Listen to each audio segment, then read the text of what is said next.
Bismillahirrahmanirrahim. Alhamdulillahi rabbil alamin. Allahumma salli wa sallim ala sayyidina Muhammadin wa ala ali sayyidina Muhammadin. Qala al-muallifu as-sayyid Hasan bin Ahmad bin Muhammad fi kitabihi at-taqriratu as-sadidatu hafazahullahu ta'ala wa nafa'na bihi wa bi'ulumihi fid din wad dunya wal akhirah. Amin. Kita masih membahas tentang syurutu sihhatil wudu, syarat-syarat sahnya wudu. Kemarin kita bahas syarat sahnya wudu itu ada 13. Yang pertama kemarin kita sudah bahas yang adalah Islam. Selain orang Islam, yakni orang kafir, termasuk orang musyrik, murtad, Yahudi, Nasrani, Majusi, apalagi ateis, komunis, orang yang pokoknya intinya yang bukan beragama Islam, maka tidak sah wudunya. Kenapa? Karena wudu itu berhajat kepada niat, sedangkan orang yang bukan Islam tidak ada hak untuk berniat dalam ibadah. La ilaha illallah. Yang kedua, tamyiz. Maka tidak sah wudunya orang yang tidak tamyiz, karena sesungguhnya wudu adalah ibadah yang membutuhkan niat. Sedangkan di antara syarat-syarat niat, orang yang niat harus tamyiz. Tahu nggak tamyiz? Tamyiz itu masdarnya. Kalau orangnya isim fa'ilnya mumayyiz. Mayyaza yumayyizu tamyizan fa huwa mumayyizun. Artinya tamyiz ini banyak ya definisinya. Ada yang mengatakan tamyiz itu adalah seseorang anak yang bisa membedakan mana kurma, mana bara api. Ada yang mengatakan tamyiz seperti itu. Ada juga yang mengatakan tamyiz itu adalah anak yang bisa diajak bicara. Kalau diajak bicara nyambung. Diajak bicara nyambung. Siapa namamu? Dia jawab. Kamu umur berapa? Dia jawab. Di mana rumahmu? Di sana. Bapakmu siapa? Nah, itu. Kalau dia bisa jawab, namanya tamyiz atau mumayyiz isim fa'ilnya. Tapi definisi yang paling bagus, para ulama mengatakan arti tamyiz itu atau mumayyiz adalah anak yang bisa makan, minum, istinja dan lain sebagainya serba sendiri. Itu disebut tamyiz atau mumayyiz. Jadi anak yang bisa makan, minum, ganti baju, mandi, istinja, semuanya serba sendiri. Itu namanya tamyiz. Makanya di pesantren ini Abuya terima anak sekurang-kurangnya 7 tahun. 7 tahun itu pun juga anaknya sudah bisa mandiri. Kalau belum bisa mandiri nggak boleh. Dulu Sophia masuk ke sini pesantren sini. Abah mamanya datang malam-malam mau masukkan. Kata Abuya, anaknya umur berapa? Sekian, cuma kecilnya. Kata abahnya Sophia, itu Sophia itu bisa nyapu sendiri, bisa nyuci baju sendiri katanya. Abuya liatin, ternyata bagus nyapunya. Nyapu bisa, nyuci baju bisa dulu. Sekarang nggak tahu. Sebenarnya bisa aja, cuman karena malas kah, apakah? Mana Sofianya itu? Nah, Sofia itu kalau suruh nyapu dia bersih, pintar nyapu. Nah, diterima sama Abuya. Ya. Tapi kalau anak yang belum mumayyiz, umur masih 4 tahun, 5 tahun, jar orang Banjar kelintir-kelintir lagi, maka dia kalau berwudu ya berwudu saja, tapi tidak sah wudunya. Kenapa? Karena anak kecil tidak sah dalam berniat. Fahimtum? Yang ketiga diperhatikan, yang penting ini. Yang ketiga, bersih dari haid dan nifas. Nah, syarat orang yang sah wudunya itu adalah perempuan itu bukan dalam kondisi haid, bukan dalam kondisi nifas. Sehingga ada orang yang sedang haid, kalau masih sedang haid nih ya, sedang nifas itu nggak boleh berwudu, haram hukumnya. La ilaha illallah. Jadi haram hukumnya kalau perempuan sedang haid, sedang nifas berwudu, itu haram.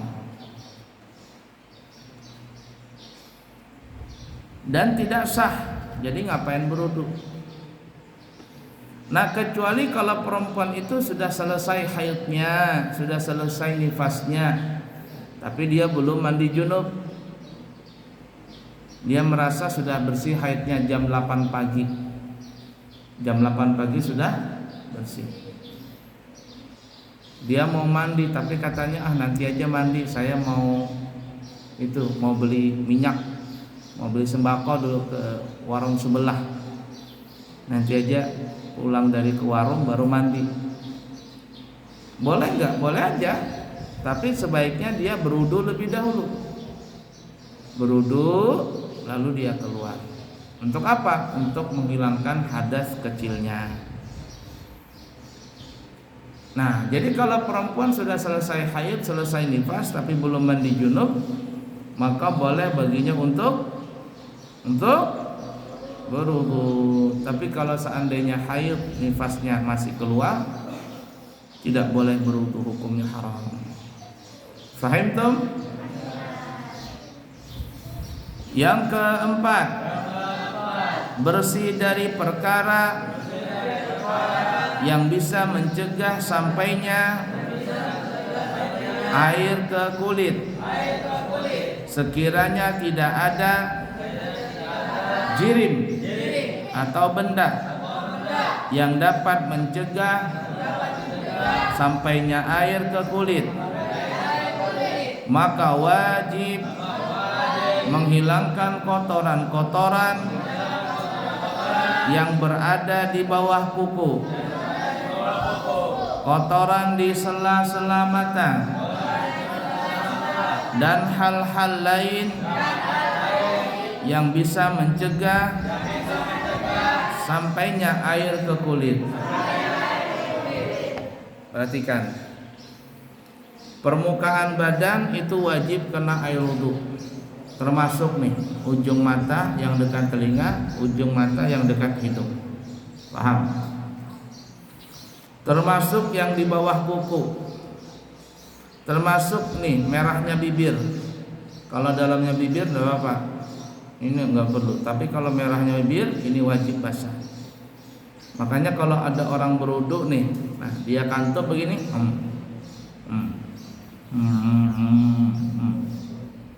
ketika dia buka bibirnya, di sini enggak basah, enggak sah wudunya. Paham kira-kira? Tutup mata rapat-rapat, buka sini, di sini enggak basah, maka wudunya pentingnya belajar wudu itu harus basah semuanya, sampai lewat kepala, kena telinga, di bawah dagu sampai sini tuh. Tangan juga begitu. Tidak boleh ada benda yang mencegah air sampai ke kulit. Apa contohnya? Nih, Tengku habis ngecat. Siapa yang ngecat? Ikram. Anggotanya ngecat. Nah, di sini ada nempel cat. Ada nempel cat di kulit. Wudu. Gosok tangan. Ternyata di sini ada cat. Nih di tangan ini. Maka wudunya tidak. Ada perempuan pakai kotek. Kotek, tahu kotek? Nah, nempel kotek. Apalagi kuku yang bertempel sini. Wudu dia. Apakah sah wudunya? Karena tidak sampai air ke kulit kuku. Paham ya? Lilin, tahu lilin? Nah, lilin cair nempel di sini. Itu mencegah juga air sampai ke kulit. Gincu yang ketebalan tidak sampai air ke merah bibir. Pokoknya apa saja benda-benda yang mencegah air sampai ke kulit maka tidak sah wudunya. Termasuk para ulama banyak mengatakan tato. Tato ini hukumnya haram. Ya. Tapi kalau hina enggak apa-apa. Perempuan pakai hina kalau belum menikah makruh. Kalau sudah menikah enggak apa-apa. Laki-laki pakai hina tanpa ada udzur banyak ulama mengatakan haram. Laki-laki nih ya pakai pacar tanpa ada hajat hukumnya haram. Karena kenapa? Itu bubuhan LGBT itu bencong-bencong itu. Ada laki-laki pakai pacar di sini, wah kerik. Ya. Ada ulama yang tegas mengatakan haram. Kecuali ada hajat. Kenapa? Contohnya kukunya rusak. Kukunya rusak. Dia pakai pacar, pakai hina, itu dia menjadikan kuku bisa jadi baik. Nah, kalau ada hajat enggak apa-apa. Tapi kalau cuman iseng-iseng saja, enggak boleh laki-laki pakai pacar. Karena itu identik dengan perempuan.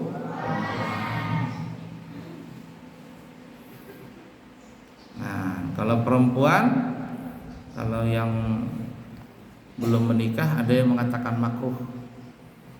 Ya. Tapi yang makruh ini adalah sampai ke ini kemana? Ke tangan-tangan, melukis-lukis. Tapi kalau cuman di kuku ada yang mengatakan hukumnya mubah saja. Nih. Mungkin nanti akan sampai hukum berpacar hina itu. Nah, hina ini tembus aja air sampai ke dalam kulit, jadi nggak apa-apa orang berhina itu, alias wudunya tetap sah. Tapi kalau tato permanen itu jarum dimasukkan ke dalam ini, dicucuk-cucuk ke kulit, cicit, baru dimasukkan tinta. Masuklah tinta tadi ke dalam kulit, tebal kulitnya, membeku dia, jadilah gambar itu. Makanya orang bertato hukumnya haram. Yang menato dan yang ditato dua-duanya dilaknat Nabi. Kalau sudah bertato bagaimana?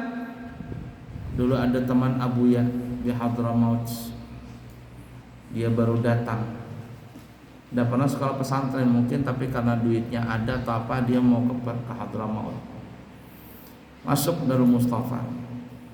Kemudian ada acara Raudatul Banjarin anak-anak Kalimantan. Anak-anak Kalimantan zaman dulu sedikit saja, paling-paling cuma 12 atau berapa orang, belasan orang. Abuya jadi tukang masaknya. Jadi waktu itu pas ada apa begitu, baikin apa di atap begitu, Abuya suruh anak baru ini naik.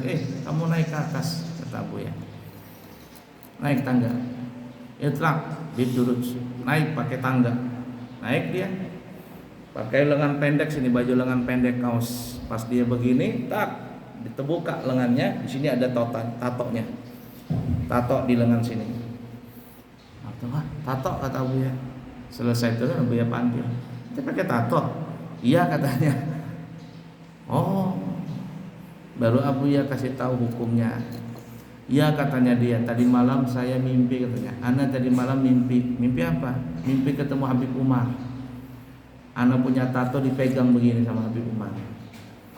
Nah, tato ana nih, nah, lengan ana ini katanya. Lengan saya ini yang bertato dipegang sama Habib Umar tadi malam di mimpi itu. Nah, itu berarti Habib Umar nyuruh itu tato dibuang. Nah, hukum bertato itu hukumnya haram. Tapi kalau orang sudah bertato taubat, gimana hukumnya? Nah, kalau sudah bertato itu wajib dihilangkan. Wajib hukumnya menghilangkan tato itu.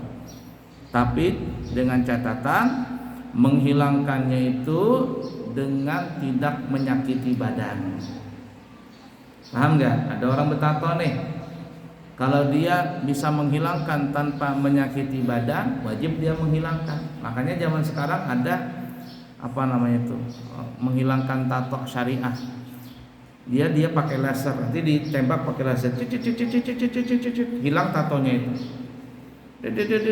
Kemudian kulitnya ini menjadi putih itu. Tapi sebentar aja, kurang lebih anggaplah 1 hari kembali kulit jadi normal. Dihilangkan pakai laser, tembak, tapi nggak sakit. Nah kalau ada seperti itu wajib. Kalau tidak salah organisasi Muhammadiyah di daerah Surabaya atau Jakarta, mereka punya mobil tuh, mobil khusus untuk anti penghapus tato maksudnya.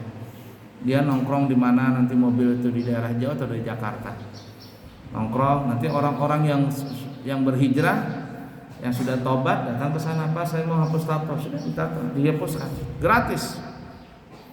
Tanpa ada sakit, tanpa ada cacat, tanpa ada lecet.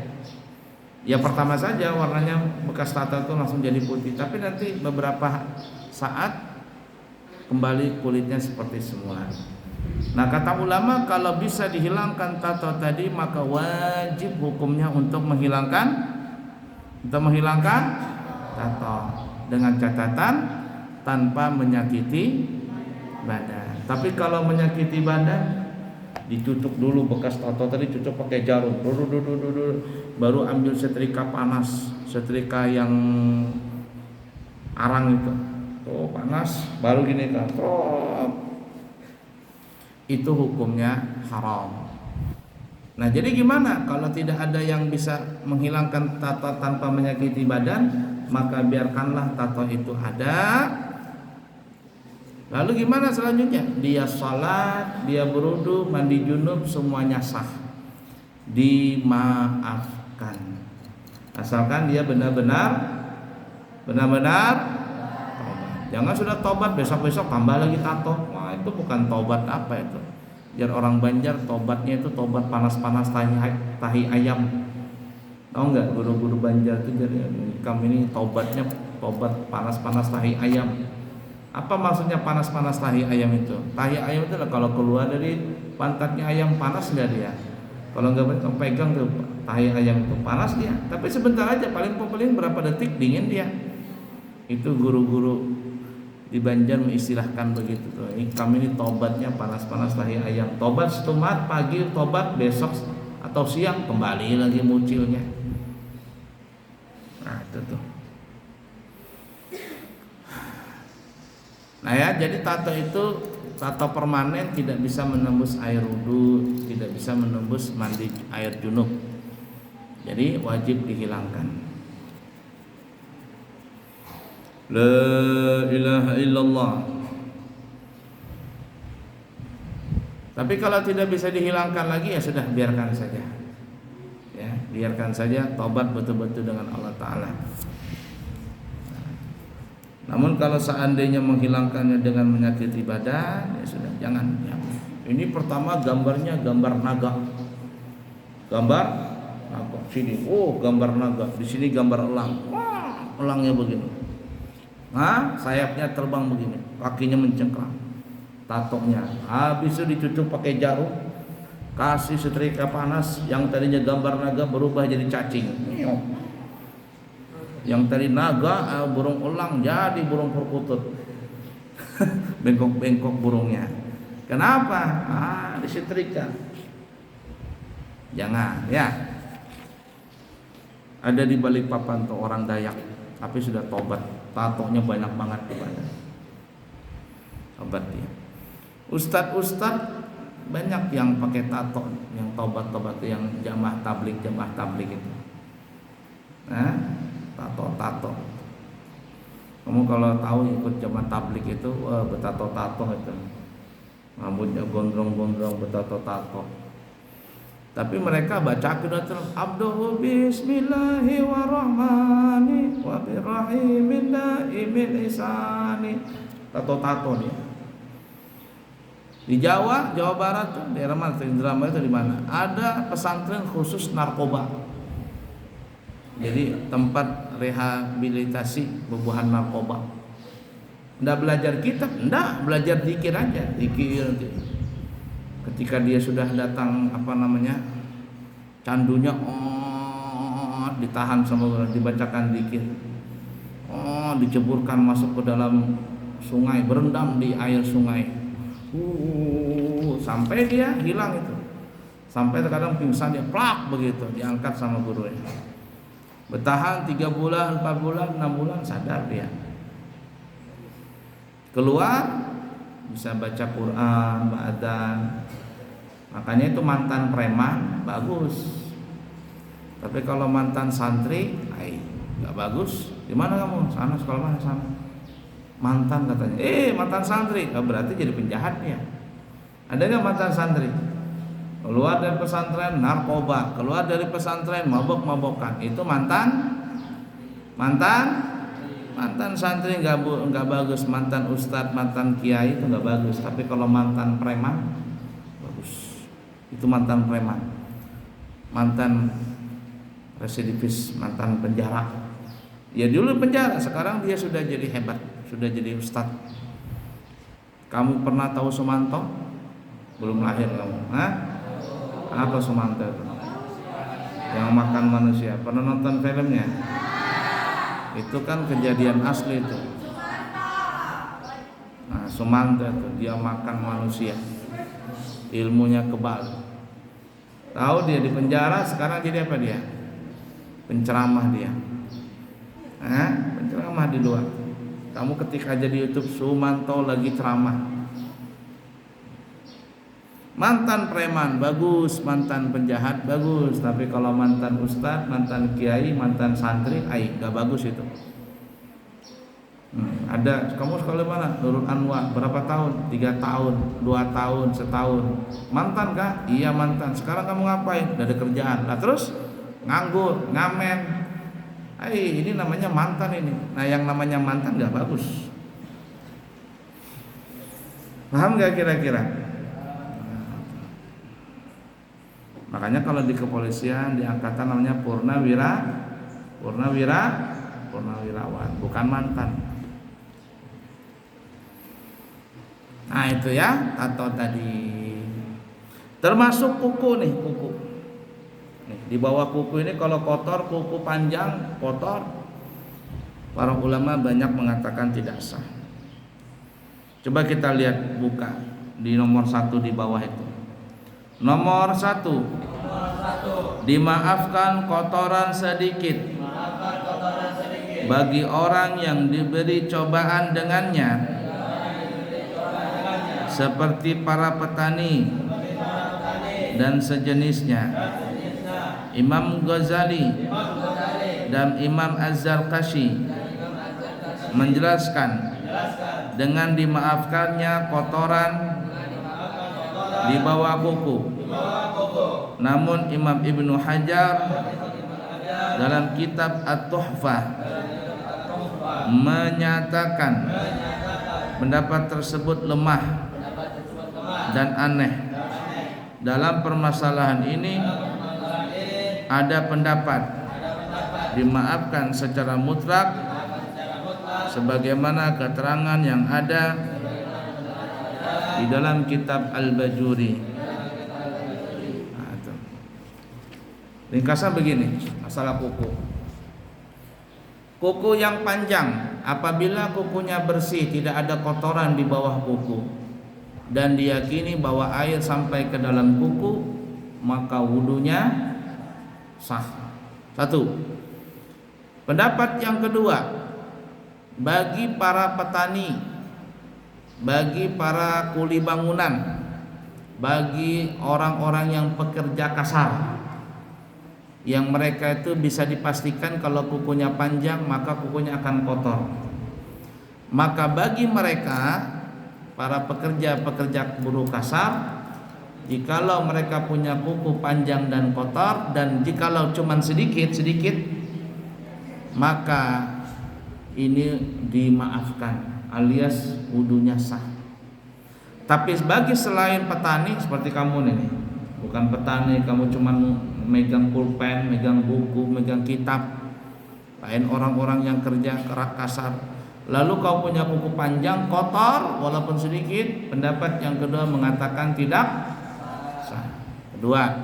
Yang ketiga, pendapat yang ketiga adalah sah secara mutlak.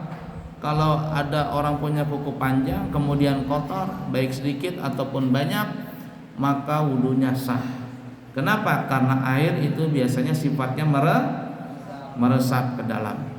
Maka pendapat yang ketiga ini mengatakan sah secara mutlak, dengan catatan kuku yang kotor tadi bukan kotoran dari benda, tetapi kotoran dari sebab keringat. Itu kalau orang punya kuku panjang, diamkan saja, maka kuku itu akan menguning. Kuku tadi akan menguning dalamnya ini. Makanya orang bahar itu supaya bersih dipakai jeruk nipis. Nah, kalau kukunya kotor karena keringat sah secara mutlak. Tapi kotoran yang bukan dari keringat maka tidak sah secara mutlak. Yang keempat, mau kotoran keringat, mau kotoran selain keringat, asalkan bukan kotoran najis dan bukan kotoran yang bisa mencegah air sampai ke kulit, maka wudunya sah. Tapi kalau seandainya ada orang punya kuku kotor namun bendanya ini mencegah air sampai ke kulit, contoh ada gemuk, tahu gemuk? Bukan gemuk badan, itu orang yang kerja di bengkel tuh, nah. Gemuk apa gemuk? Hah? Ah, itu yang untuk masukin ke dalam ban atau ke dalam mor. Nah, ini nempel di sini. Dia kayak balsam gitu, warna apa itu? Coklat kah? Kuning. Pokoknya itulah. Gemuk kah apa namanya? Nah, ini nempel di kukunya sini, di bawah kuku. Ini tidak sah wudunya secara mutlak. Kenapa? Karena bendanya tadi tidak bisa menembus air. Atau apa? Atau cat di bawahnya kuku, ini jelas nggak bisa nembus air. Atau sekalian najis. Tuh kamu lagi ngaduk pupuk kandang atau membersihkan tahi sapi Agustina sama Dewi. Bersihkan tahinya Agustina sama Dewi. Nah, bersihkan. Nempel di sini tahi sapi tadi, nempel nih. Tahinya si Dewi sama tahinya si Agustina nih, sapi tadi. Bersihkan. Sini apa? Tahi sapi. Sah nggak wudunya? Sah atau tidak? Kenapa tidak sah? Karena najis. Wallahu a'lam.